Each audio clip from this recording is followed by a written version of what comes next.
What's good, YouTube? You know who it is. It's your boy Shades, coming at you with the new movie review. And as you can see, I'm alone again. I don't know where the Tony T is, but I know we all miss him, right? Right?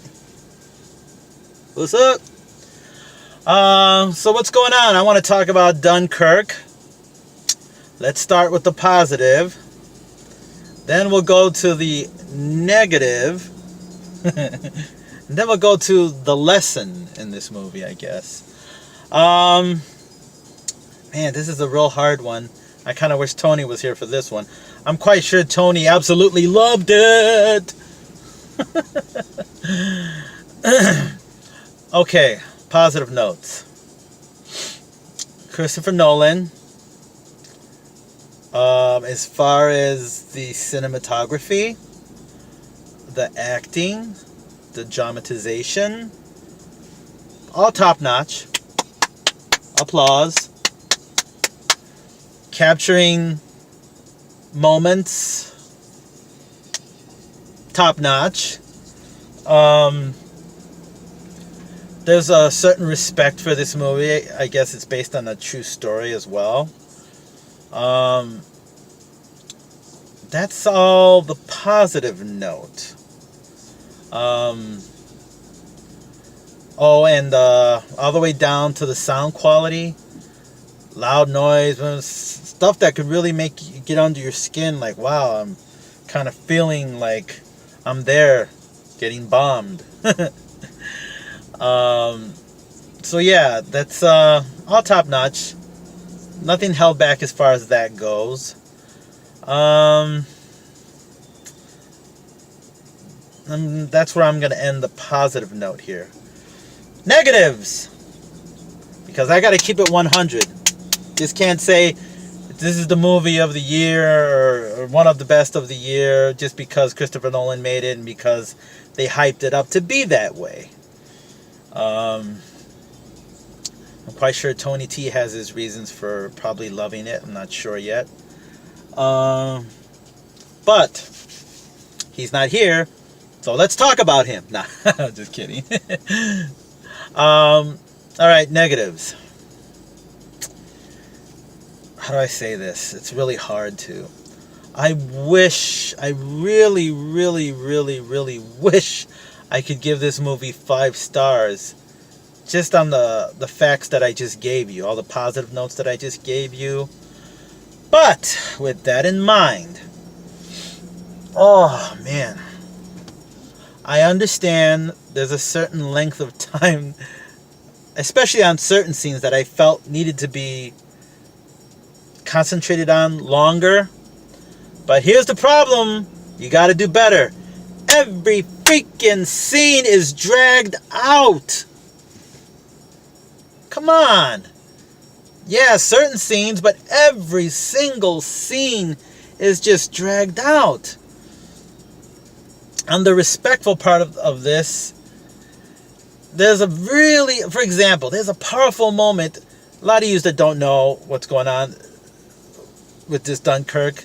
Quick synopsis. It's the story, the British being held in the area of Dunkirk, and they want to get home. I won't get into all the logistics that are probably involved with that as to why they didn't get home right away when their government should have sent for them right away. But a very powerful part of this movie is that it was friends, families, sisters, brothers, cousins. They came, friends, in boats. It didn't matter what they had. They came to get them. And, I mean, that's kind of what they throw out. So I'm not giving anything away. That's what they were a big advocate even before the movie came out that when they couldn't get home, home came for them. So there's just like, for example, this powerful part in the movie where I don't know if it was the sergeant, the colonel, or whatever, but I know the actor. He's a very good actor, actually. Where he is puzzled looking out into the ocean, and it's a powerful moment too. What do you see, sir? They ask him, what do you see in the binoculars? And good acting, puts the binoculars down and almost cries. literally home, you know, and you see the people coming to get him and stuff like that, you know. But here's the negative part of that. The guy literally stood there and stared at the ocean for 5 minutes. I was like, oh, come on already. He obviously sees something there. There's a loud noise coming. It's like, really? Did we really need to see him looking out into the ocean for almost 5 freaking minutes before he finally let us in on what was out there? And that's what I'm talking about. Every scene was like that. Sometimes it was a necessity, but I know how a movie works. Come on.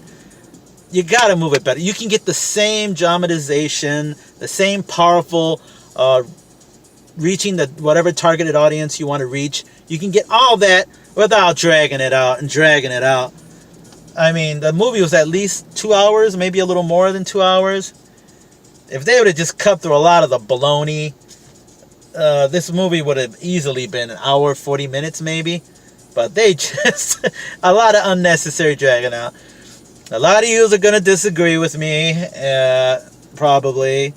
But a lot of people who like to keep it 100 will see this movie.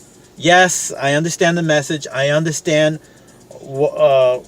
certain areas where you need to drag it out, you know, to capture the moment more. But not every scene. Come on. I mean, I paid $8 to go see the movie. I got to be honest with you. I'd have been a lot happier if I paid $5. You know, I'm not going to sit here and say that, oh, I want my money back. No, not that. You know, I'm not going to say I was cheated or anything like that. Just didn't feel like it was worth $8. Now, don't get me wrong. You know, there's probably a lot of people who want to sit there and like for the movie to get dragged out. But I would imagine there's a lot of people that don't want to do that. So, that's the negative. It's like a big part, I guess. But, what do you think, Tony? Oh! See, y'all think I know how to do magic. Oh, wait, I know how to pretend Tony's there.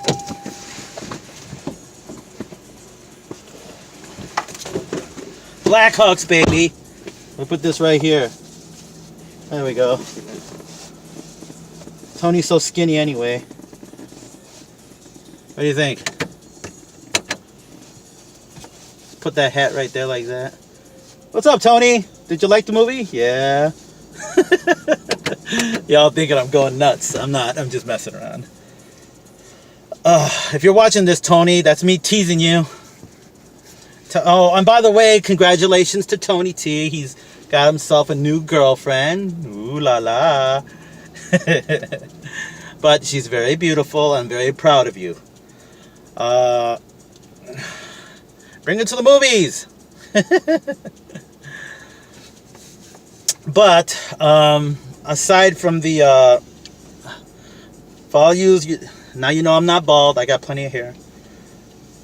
Oh yeah, so for all yous that darn it. So yeah, there's the positive and the negative.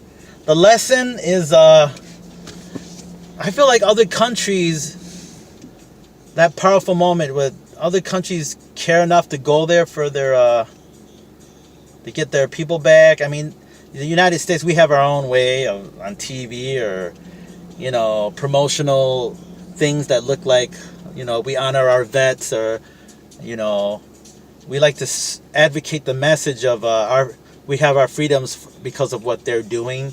That's all fine and dandy, but I don't know if I've ever seen the United States have enough to go out there and do what these people did. I mean, I don't know if we get involved enough for that particular type of rescue, I want to say.